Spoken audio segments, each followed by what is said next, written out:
2026년 6월 25일 목요 새벽 기도에 참여하신 기쁜 우리 교회 믿음의 가족분들을 주님의 이름으로 환영하며 축복합니다. 우리 함께 기도하겠습니다. 온 세계 만물을 창조하여 주시고 우리 인간의 역사를 주관하여 주시는 사랑의 하나님 아버지, 오늘은 특별히 6월 25일입니다. 한국 동란 동족 상잔의 비극이 일어났던 날입니다. 사랑의 하나님, 대한민국 우리의 자유민주국가로 주님께서 지켜주신 것을 감사합니다. 이 모든 과정에 있어서 그 전쟁에서 정말 죽어갔던 그 많은 그 젊은이들과 또한 우리 연합군들, 어떤 그들의 그 삶을 우리가 다시 한번 기억하면서 사랑의 하나님, 하나님께서 우리 대한민국을 지켜주심을 감사하는 또 오늘 하루가 될 수 있도록 은총 베풀어 주시옵소서. 사랑의 하나님, 나라가, 국가가 없다고 한다면 우리는 어떻게 살아갈 수 있을까? 잃어버린 나라의 그 시민들의 그 슬픈 그 운명 뿐만 아니라 독재화가 되고 또한 공산화가 되어서 그 사설과 억압 속에서 살아간다고 하는 것은 정말 북한 동포들의 그 삶을 우리가 바라보면서 상상할 수도 없는 어려움과 고통 가운데 있었을 것입니다. 사랑의 하나님, 6월 25일 오늘 하루를 정말 하나님 앞에 또한 감사하며 또한 나라를 위해서 지키신 또한 그 생명을 바친 그 순국 선열들, 우리 호국 영령들을 우리가 기억하는 저희들 될 수 있게 도와주시옵소서.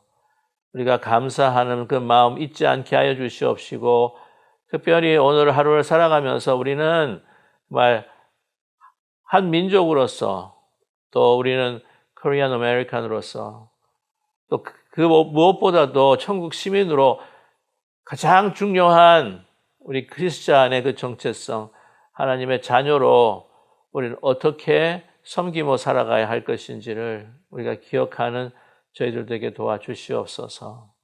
정말 자유와 또한 평화와 사랑이라고 하는 그러한 귀한 하나님께서 주신 그 가치를 우리가 소중히 여기고 또한 주신 그 복음의 은혜와 사랑을 생활화하며 살아갈 수 있는 저희 모두가 될 수 있도록 은총 베풀어 주시옵소서. 예수 그리스도의 이름으로 감사드리며 간절히 기도드립니다. 아멘.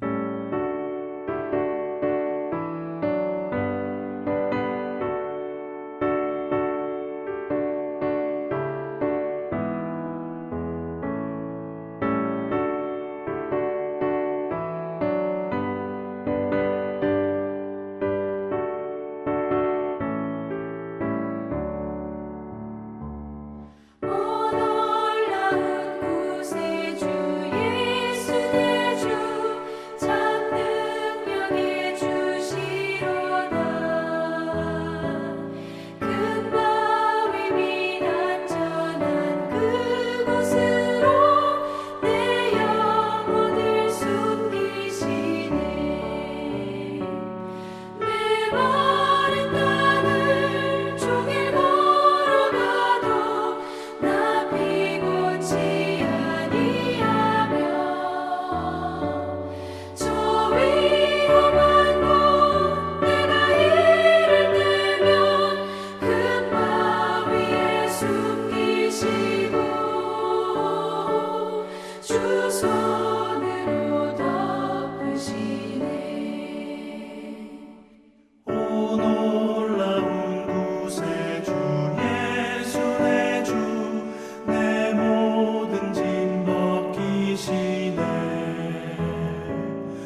오늘 함께 나누실 하나님의 말씀은 여호수아 16장 1절에서부터 10절까지의 말씀입니다.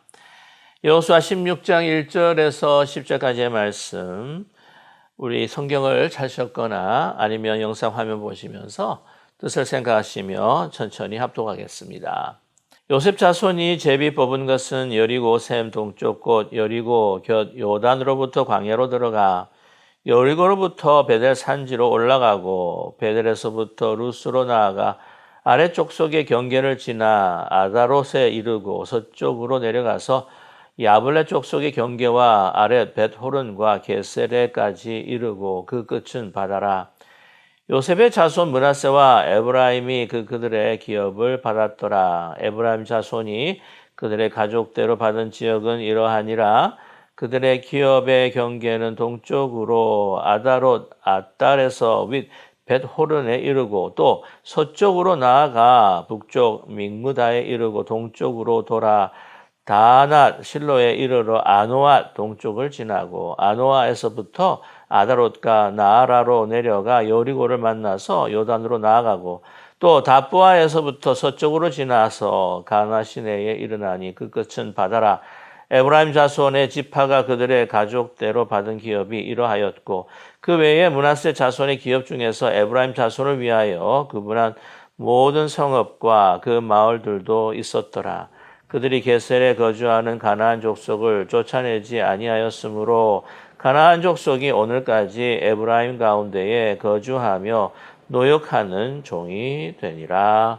아멘. 오늘 말씀은 어제에 이어서 이제 이 정복한 가나안 땅을 분배하는 그러한 사건을 기록하고 있습니다. 어제는 유다 지파를 어떻게 그들이 땅을 분배받았는가라고 우리가 말씀을 함께 나누었는데 오늘은 바로 요셉의 지파입니다. 그 요셉의 지파는 두 개로 나눌 수가 있지요. 바로 에브라임과 므낫세입니다. 사실 므낫세가 형입니다. 에브라임이 동생이죠. 그러나 창세기 49장을 보게 되게 되면 야곱이 그들을 축복할 때에 오른손으로 에브라임에게 안수를 하고 또한 왼손으로 므낫세를 안수를 했습니다. 그러니까 이 손이 바로 교차가 된 것이죠. 그것에 대해서 아들 요셉이 사실은 항의를 했습니다. 아니 므낫세가 장자가 아닙니까? 라고 이렇게 말씀을 드렸는데 그 야곱은 이것이 하나님의 전적인 하나의 선택이다.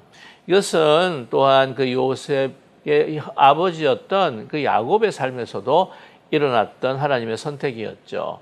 에서가 장자였습니다. 그리고 차남이 야곱이었음에도 불구하고 하나님께서는 그 태어나기 전부터 바로 이 야곱을 통하여서 이스라엘을 세우리라고 하시는 하나님의 전적인 선택이 있었다고 하는 것이죠. 그와 마찬가지로 또한 야곱은요, 하나님의 그 말씀과 또한 그 계획을 따라서 에브라임에게 오른손으로 또한 그 안수하고 축복하면서 므낫세보다도 더 이스라엘의 그 지파들 가운데서도 영향력 있고 더 많은 것들을 행하게 될 것이다 라고 하는 것으로 축복을 했습니다. 그래서 쭉 이 역사를 보게 되게 되면요, 이 에브라임이 굉장히 중요한 지파가 됩니다. 그래서 이 에브라임을 이야기를 할 때는요, 이 전체, 이 북이스라엘의 전체 10지파를 통합해서 이야기할 때도 바로 에브라임이다라고 그렇게 지칭하고 있죠. 이스라엘을 지칭할 때에 또한 유다라고도 지칭할 수가 있지만, 그러나 성경적으로 보게 되게 되면은 그 에브라임이라고 하는 단어를 이스라엘 대신에 사용하는 적이 더 많다는 사실입니다. 이 요셉의 자손이 바로 그 유다 다음으로 이제 이 땅을 분배를 받습니다. 그 요셉보다도 더 많은 그 형제들 그리고 형들이 있었습니다만 그에도 불구하고 요셉 그리고 그 두 아들 그 지파들이 이 땅을 먼저 분배받았던 것은 여러분께서 잘 아시겠지만 그 요셉이 그 일구었던 그 애굽에서의 그 안정과 또한 그 가문의 그 번영이라고 하는 그 영향력 때문에 바로 이 유다 다음으로 요셉의 자손 에브라임과 또한 므낫세가 이 땅을 분배받았던 것이죠. 오늘 1절에서부터 이 3절까지의 말씀을 보게 되면은요, 어떤 그 유대 자손과 유대가 받았던 그 땅과 또한 이 경계선이 되는 또 이 에브라임과 므낫세의 지파의 땅 경계를 이렇게 쭉 이렇게 설명을 해주는데 남쪽 경계선을 이렇게 설명을 해주고 있습니다. 한 가지 참고로 말씀을 드린다고 하면요. 이 유다 지파, 어제 함께 나누었던 말씀 보면 그 지역과 또한 요셉 지파가 받았던 그 지역을 보게 되게 되면 이 이스라엘 그 팔레스타인 중에 요단강 서편이죠. 이 동편은 여러분 잘 아시다시피 그 므낫세 반 지파와 또한 그 르벤 지파와 그 갓 지파가 이미 받았습니다. 그런데 이 서쪽 그 편을 보게 되게 되면은 요단강 서쪽의 그 전체 영토 가운데서 이 유다 지파와 요셉 지파가 받은 그 땅이 한 3분의 2 정도가 됩니다. 그리고 3분의 1 정도가 나머지 이제 7지파들이 나누어 가지게 되는 것인데요. 그만큼 이 유다 지파만큼 이 요셉의 지파가 영향력이 또한 그들이 가지고 있는 그 중요성, 이스라엘의 공동체의 중요성이 그만큼 컸다는 것을 우리는 짐작할 수가 있죠. 이제 나중에도 쭉 좀 이 역사가 나오겠지만은 유다 지파와 또한 이 에브라임 지파 사이에 많은 갈등이 있습니다. 그 영토적인 갈등이 있었던 것이죠. 그래서 이 두 큰 양 그 지파의 어떤 그 갈등과 또한 이 그 국경과 경계선, 국경이 아니라 이 경계선에 대한 어떤 어려움들을 조금 해소해 보기 위해서 하나님께서는 어떻게 인도를 하셨느냐. 이 두 차, 베냐민 지파, 그리고 또 다른 우리 한 지파를 이 그 완충지대로 또 사용했다는 것이죠. 단 지파와 또한 베냐민 지파를 이 유다 지파와 또 이 요셉 지파, 특별히 에브라임 지파 사이에 완충지대로 그 영토를 분배하셨습니다. 그래서 이것을 통해서 또 하나님께서 가지고 계신 지혜가 있다는 것을 우리가 발견을 하게 되죠. 그래서 오늘 이 말씀 보게 되면 4절 말씀 보면 요셉 자손 므낫세와 에브라임 그들의 기업을 받았더라라고 말씀을 하고 있습니다. 이 므낫세 그 반지파죠. 므낫세 반지파는 이 요단강 서쪽에 머물게 되고요. 므낫세 반지파는 요단강 동편 쪽에 이제 머물게 됩니다. 그들이 기업을 받았다는 것입니다. 이것이 바로 그들에게 주신 하나님의 기업이죠. 하나님께서 그 뜻을 따라서 하나님 앞에 전적으로 의지하면서 이 그 제비를 뽑고 난 다음에 하나님 베풀어 주시고 받았던 그 기업의 그 경계선과 그 줄이라고 하는 것은 바로 이것이 하나님의 뜻이었다는 것입니다. 그것으로 그들은 감사하고 사실은 만족했어야 되는 것이죠. 그러나 나중에 보게 되게 되면은 특별히 에브라임 지파가요, 그 땅이 좁다라고 해가지고 막 불평하기 시작합니다. 19장 정도에 보게 되게 되면 막 불평을 합니다. 적다는 것이죠. 그러나 그 특별히 에브라임 지파가 가졌던 그 땅을 보게 되게 되면은요, 여리고부터 시작을 해가지고는 그쪽에 그 중간 지역 이스라엘 그 평원 쪽으로 해서 가장 중간지대, 곡창지대라고 할 수 있는 지역을 가졌습니다. 그런데도 어떻게 해요? 그것에 불만족스러워서 다시 그것에 대해서 원망하는 그 지파, 에브라임 지파를 우리는 보게 됩니다. 자, 그래서 5절 말씀을 보게 되게 되면 쭉 나와요. 에브라임 자손이 그들의 가족대로 받은 지역은 이러하니라라고 이렇게 쭉 이렇게 나오게 되는데 상당히 비옥한, 그리고 므낫세 같은 경우에도 반지파들은 이미 동쪽에도 많은 땅을 가졌음에도 불구하고 이 서쪽에서도 많은 땅을 가졌어요. 그리고 에브라임은 다시 말씀을 드리지만은 굉장히 좀 이 영토로 보게 되게 되면은 좀 적어 보이긴 할 수도 있습니다만은 여러분 그렇지 않습니까? 쓸모 있는 땅이 얼마나 중요합니까? 아무리 영토가 크다고 할지라도 쓸모없는 땅, 개간할 수 없는 땅. 요즘 그 캐나다나 또한 그 러시아 같은 경우에 그 동토의 땅 쓸모없는 땅이라고 하지만 요즘에는 그래도 기술이 발전해서 거기서 지하 자원 석유를 캔다, 어떤 희귀한 광물을 캔다, 그런 이유 때문에 굉장히 각광을 받을 수도 있겠지만 그때는 그런 상황이 아니었던 것이죠. 또한 농사를 지을 수 있느냐 없느냐가 정말 관건이지 않습니까? 사막 지역을 아무리 많이 줘도 그때 당시에는 기름이 나는 그런 때가 아니었고 또 무슨 희귀 광물을 채굴을 하는 그런 당시가 아니기 때문에 어쨌든지 농사 지을 수 있는 좋은 땅이 필요한데 에브라임은 축복받았던 것이죠. 그러나 그것을 원망합니다. 적다고 말입니다. 뿐만 아니라 에브라임은 그 축복을 받았음에도 불구하고 그들이 가지고 있는 지파들에 대한 책임을 그들은 참 회피하고자 했던 것이었습니다. 예를 들자면 우리 사사기에 쭉 이렇게 넘어가다 보면은요, 여러분 잘 아시지만 그 기드온이 그 미디안 그 족속들과 전쟁을 벌였을 때에 이 에브라임 그 지파들, 그 강한 지파거든요. 와서 좀 도와달라라고 요청을 하는데 도우지를 않습니다. 그래서 하나님께서는 그래도 기드온 300명 용사로 그 모든 전쟁을 승리로 이끌지 않으십니까? 그뿐만이 아닙니다. 이 사사기 12장을 보게 되면은요, 입다와 전쟁을 벌입니다. 이 입다가 본래는 암몬의 족속, 그 강한 족속들이거든요. 그래서 그들과 전쟁을 치를 때에 에브라임 족속 보고 좀 와서 도와달라고 하는데 그렇게 거절을 하는 거예요. 그런데 나중에 입다가 암몬에게 아주 대승을 거둡니다. 근데 그때 다 승리를 거두고 나니까 이제 와가지고는 왜 우리를 부르지 않았느냐, 왜 우리를 소외시켰느냐 그러면서 분노해가지고 그 입다의 그 집을 불사르겠다고 협박하고 불사르겠다고 이렇게 그 위협을 했었을 때에 그때 입다와 전쟁이 벌어지지 않습니까? 거기서도 또 종족 상잔의 아픔이 벌어지는 거죠. 그러나 입다가 이제 그 에브라임 그 지파를 무찔러서 큰 승리를 얻게 되는, 이거 승리라고 할지라도 이게 같은 민족끼리 같은 이스라엘끼리 싸운 것이기 때문에 얼마나 슬픕니까? 자기네들은 그렇게 도와달라고 하면서 도와주지는 않고 나중에 승리를 하니까 나서 정말 얼굴을 비치면서 왜 부르지 않았느냐.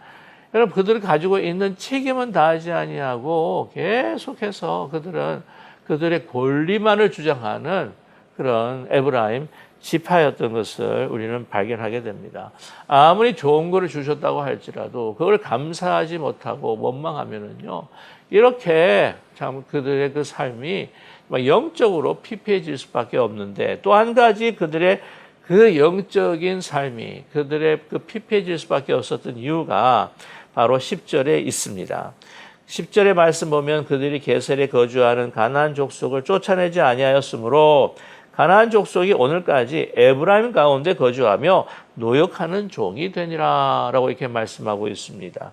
하나님께서는요, 그전에도 말씀을 드렸지만 가나안은 정복을 하고 이 가나안의 민족들, 우리가 휴머니즘이나 인간적으로 보게 되게 되면은 너무나도 참 이게 정말 할 짓인가 할 정도로 좀 너무 잔인해 보이지만 하나님께서는 그 가나안 그 족속들을 진멸하기를 원하셨습니다. 그것이 왜냐? 그들의 그 거룩함을, 이스라엘의 그 거룩함을 상실할까봐.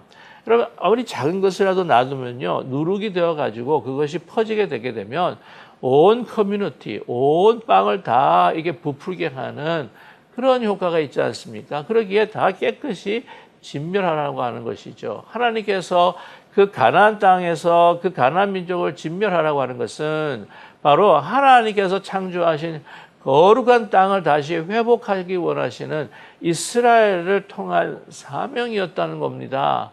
그러나 그들은 인간적으로 판단을 했던 것이었죠.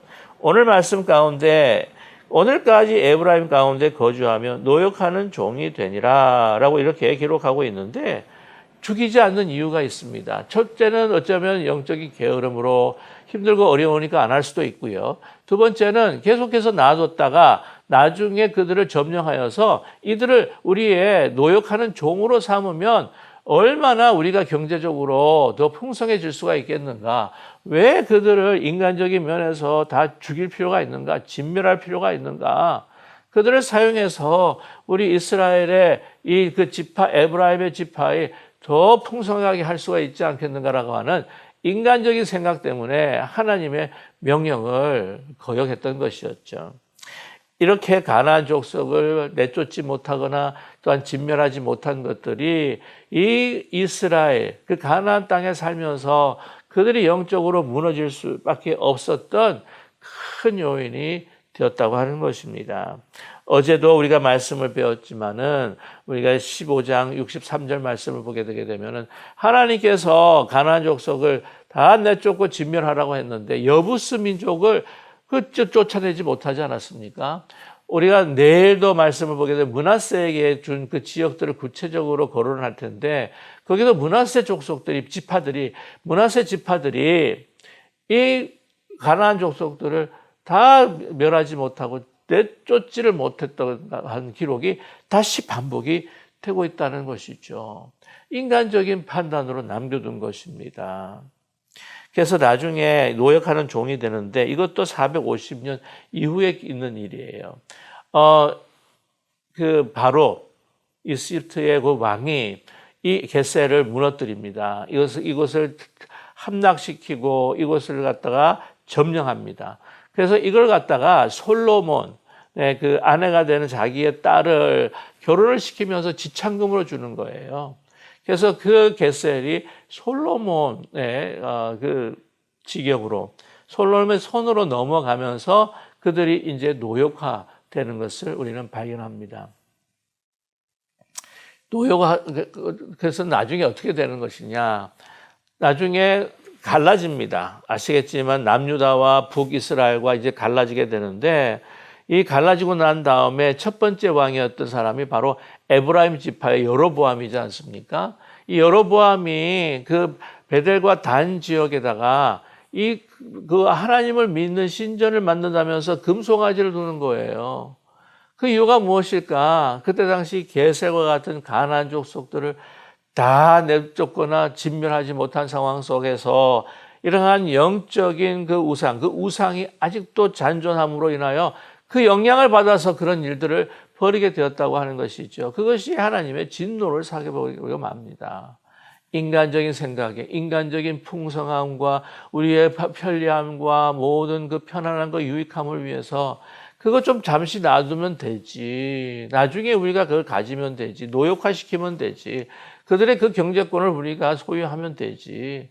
생각했던 것이었죠. 그러기에 인간적인 뜻과 생각과 판단 속에서 결국은 여러분 영적으로 그의 나라들의 그 나라의 운명이 무너지게 된다고 하는 사실입니다. 여러분 하나님의 명령을 순종하지 않을 때 어떤 때는 이해가 되지 않아요. 이렇게 되게 되면 다 모든 면에 있어서 다 유익할 텐데 왜 굳이 이래야 될 필요가 있는가? 아닙니다. 거기는 분명한 뜻이 있고 하나님께서 생각하시는 것은 우리의 경제적인 또한 외형적인 또 우리 이 풍성함과 풍요함과 형통함보다도 더 우선시하는 것은 바로 거룩함이라고 하는 거죠. 하나님의 진리와 은혜, 사랑과 공의가 풍성한 영적인 거룩함, 그것이 하나님께서 우리를 향한 가장 첫 번째 바라시는 목적이요 기대이십니다. 그래야 우리가 살아요. 그래야 우리가 참된 삶을 살 수가 있습니다. 그래야 우리가 하나님께서 주시는 그런 영적인 능력으로 자유를 누릴 수 있는 겁니다. 오늘도 6.25를 이제 맞이를 했는데 우리 보면 정말 중요한 것은 외세의 침략도 있고 외부의 어떤 그런 공격도 그것이 우리에게 큰 위협이 되지만 정말 진정한 우리의 위협이라고 하는 것은 내가 하나님께 주신 거룩함을 상실해 가는 거죠. 나의 뜻, 내 생각, 내 사욕이 아니라 정말 하나님의 뜻, 하나님께서 바라시고 원하시는 것이 무엇일까? 하나님이 기뻐하실까? 오늘도 이 말씀을 붙들고 살아 승리하시는 저와 여러분 되시기를 주님의 이름으로 간절히 축원합니다. 기도하겠습니다. 사랑의 하나님, 아무리 강대한 나라였다고 할지라도 외부의 침략으로 무너지기 이전에 먼저 내부의 타락함과 또한 내부의 혼란이 있었음을 우리는 기억합니다. 이 나라의 역사뿐만이 아니라 우리의 개인의 삶에도 마찬가지임을 주님 앞에 고백합니다. 사랑의 하나님, 우리 안에, 내 내면에, 내 영혼, 내 마음이 온전히 거룩하게 하나님을 향하는 저희들 되게 도와 주시옵소서. 우리의 믿음과 용기, 그 진리와 그 은혜, 하나님의 거룩하심을 늘 우리 마음 가운데에 충만케 해주시는 성령님을 붙들고 살아가는 저희들 되게 도와 주시옵소서. 그래서 하나님께서 입혀주시는 하나님의 전신갑주 입고 또한 외부의 어떤 세상의 압력이나 또한 사단의 유혹에도 넘어지지 않고 우리가 믿음으로 주께서 주시는 그 복음의 능력으로 우리가 사명을 다하며 흔들리지 않는 삶을 살아가고 승리할 수 있는 저희들 되게 도와 주시옵소서. 우리의 생각과 판단과 우리의 사역과 우리의 꿈이 아니라 하나님의 주신 사명, 꿈, 또한 하나님의 뜻, 생각을 가득 채울 수 있는 바로 영의 사람들, 그리스도의 사람들이 될 수 있도록 주님 성령 충만한 삶을 살아갈 수 있도록 주장하여 주시옵소서. 예수 그리스도의 이름으로 감사드리며 간절히 기도드립니다. 아멘. 하늘에 계신 우리 아버지여, 이름이 거룩히 여김을 받으시오며 나라의 임하옵시며 뜻이 하늘에서 이루어진 것 같이 땅에서도 이루어지이다. 오늘날 우리에게 일용할 양식을 주옵시고 우리가 우리에게 죄진 자를 사하여 준 것 같이 우리 죄를 사하여 주옵시고 우리를 시험에 들지 말게 하옵시며 다만 악에서 구하옵소서. 대개 나라와 권세와 영광이 아버지께 영원히 있사옵나이다. 아멘.